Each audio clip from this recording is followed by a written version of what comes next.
The doctor didn't need to say the words twice. I'm sorry. The cancer has spread. We've tried every treatment available. He slid the scan across the desk before quietly adding, if everything follows the expected course, you probably have about 2 months. For several seconds, I couldn't hear anything else. The room felt strangely quiet. The ticking wall clock suddenly sounded louder than my own breathing. I stared at the black and white image that had somehow become a countdown to the rest of my life. At 38 years old, I wasn't supposed to be planning my final goodbye. I was supposed to be planning my daughter's next birthday, helping her choose a middle school, complaining about homework. Instead, I found myself asking questions no father ever wants to ask. Will I still feel well enough to travel? The doctor nodded gently. For now, if there's somewhere you need to go, don't wait. That evening, I drove home more slowly than usual. Every traffic light, every passing stranger, every family walking together along the sidewalk suddenly seemed precious. Life continued normally for everyone else.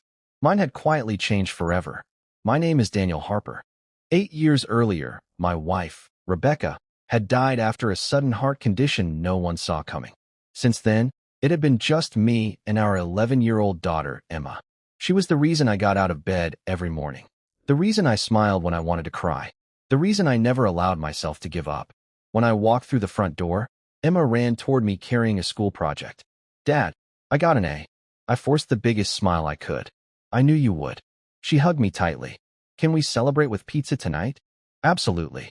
That night, while Emma slept, I sat alone at the kitchen table staring at the doctor's report. Eventually, I picked up my phone and booked 2 airline tickets. One for me, one for Emma. Destination: my hometown. I hadn't been back in almost 12 years. Not because I hated my family. Because after Rebecca and I married, everything changed. My parents never approved. Rebecca came from a poor background. She worked 2 jobs while finishing nursing school. To me, she was the strongest person I'd ever known. To my parents, she wasn't good enough. My mother never openly insulted her. Instead, she made comments wrapped inside fake concern. Daniel could have married someone with more opportunities. He settled.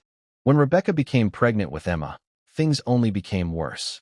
Family dinners turned into arguments. Holiday invitations stopped arriving. Finally, after one particularly painful Thanksgiving, my father looked at me and said, if you choose that life, don't expect us to support it. I chose my wife. Without hesitation. Over time, phone calls became less frequent. Birthdays were forgotten. Eventually, the silence became normal. After Rebecca passed away, I considered reaching out. But grief consumed every part of my life. Raising Emma alone became my entire focus. Now, with only weeks left to live, one thought refused to leave my mind. I didn't want to die carrying unfinished goodbyes. The flight landed on a cold autumn afternoon. Emma pressed her face against the airplane window. So this is where you grew up? I smiled softly. It is. During the drive from the airport, memories appeared around every corner. The elementary school where I learned to ride my bicycle. The old bakery where my mother used to buy cinnamon bread every Saturday morning. The baseball field where Dad taught me how to throw my first curveball. Everything looked smaller than I remembered. Finally, we turned onto Maple Street. My parents' white farmhouse stood exactly where it always had. The porch swing still hung near the front door. The old oak tree still shaded the front yard. For a moment, I almost believed nothing had changed. I carried our small suitcase toward the house. Emma slipped her hand into mine. Nervous. A little. I knocked gently. After several seconds, the front door slowly opened. My mother stood there. Older. More fragile. More gray in her hair than I remembered. For a second, she simply stared at me. Her eyes widened. Then they filled with tears. I expected anger. I expected awkward silence. Instead, my mother whispered something I never expected to hear. Oh, Daniel. Thank God you came. Before I could answer, I noticed something strange inside the house. Family photographs covered nearly every wall. But one face was missing. My father's. I looked back at my mother. She suddenly looked years older than when she first opened the door. Her voice trembled as she quietly said, "There's something I should have told you a long time ago." And in that moment, I realized I hadn't returned home simply to say goodbye. I had arrived just as a heartbreaking family secret was finally ready to be revealed. For a long moment, neither my mother nor I spoke. She simply held my face in both hands as if she needed proof that I was really standing there. Then she hugged me so tightly I could barely breathe. "I've prayed for this day," she whispered. Emma stood quietly beside me, unsure what to do. My mother turned to her with tears in her eyes. "You must be Emma." My daughter nodded shyly. "Hi, Grandma." The single word broke something inside my mother. She covered her mouth and began crying. "I've missed 11 years." She knelt and hugged Emma gently. "I'm so sorry." Emma looked at me for permission. I smiled and nodded. She wrapped her little arms around the grandmother she had never really known. When we finally stepped inside, something immediately felt different. The house looked exactly as I remembered. The old wooden clock still ticked in the hallway. Mom's handmade quilts still covered the sofa. The smell of cinnamon filled the kitchen. But one thing was missing. Dad's favorite recliner sat empty. His reading glasses rested on the small table beside it. Everything was there, except him. I looked toward my mother. "Where's Dad?" Her smile disappeared. She slowly sat down. "He passed away 2 years ago." The words hit me harder than my own diagnosis. "What?" "I never knew." She lowered her eyes. "I wrote to you. I called. I even sent letters to your old address. I thought you didn't want to answer. I felt sick. I never received anything." She quietly opened a small drawer beside the sofa. Inside was a stack of returned envelopes. Each one carried a faded stamp. "Returned to sender." I stared at them in disbelief. I had moved apartments 3 times after Rebecca died. Every letter had been sent to places I no longer lived. Mom handed me another envelope. This one never left. Across the front was my name written in my father's handwriting. I asked him why he never mailed it. He said, "I'll tell Daniel myself when he comes home." She looked away. "He kept believing you'd walk through that front door." My chest tightened. He waited. Every Christmas. Every birthday. Every Thanksgiving. He always set one extra place at the table. I buried my face in my hands. The regret was overwhelming. Not because I had stayed away intentionally, but because life had convinced me there would always be another year. Another holiday. Another phone call. There wasn't.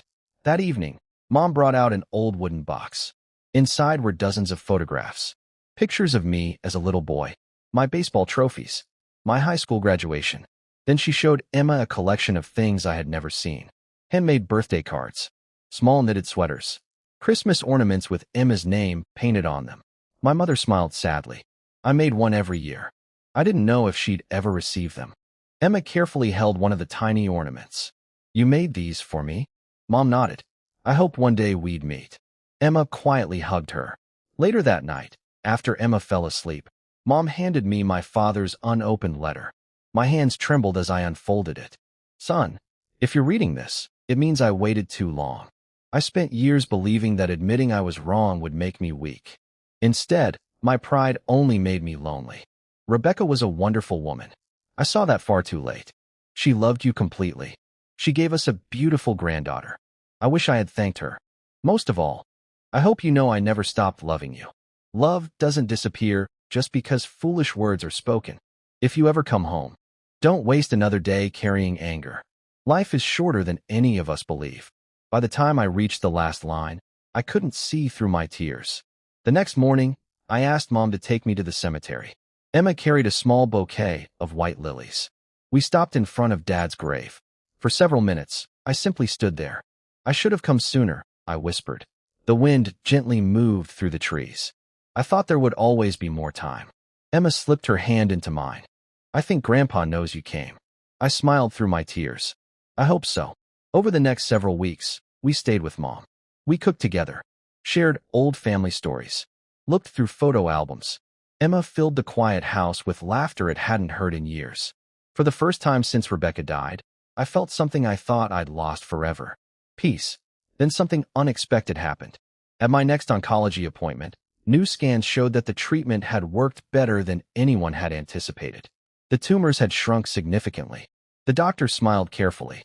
"I don't want to make promises, but you're responding far beyond our expectations." What does that mean? It means we're no longer talking about weeks. We're planning for much longer. For the first time since my diagnosis, hope returned. Recovery wasn't guaranteed, but neither was the ending I had feared. Months later, I decided to move back to my hometown with Emma. Not because my illness had frightened me, because it had reminded me what mattered most. Family dinners returned. Mom finally became the grandmother she had dreamed of being. Emma learned the recipes my grandmother had once taught me. Every Sunday afternoon, we visited Dad's grave together. We brought fresh flowers. Sometimes we talked. Sometimes we simply sat quietly. Looking back, I often think about the reason I flew home. I believed I was coming to say one final goodbye before my time ran out. Instead, I found my mother waiting with years of love she had never stopped carrying, a father's letter filled with regret and forgiveness, and a family that still had time to heal. The greatest lesson wasn't about illness. It was about time. We spend so much of life assuming there will always be another chance to apologize, another holiday to visit, another phone call to make. But tomorrow is never guaranteed. If someone you love is still within reach, don't wait for terrible news to remind you to go home. Sometimes the greatest miracle isn't surviving a diagnosis. Sometimes it's discovering that forgiveness has been waiting for you all along.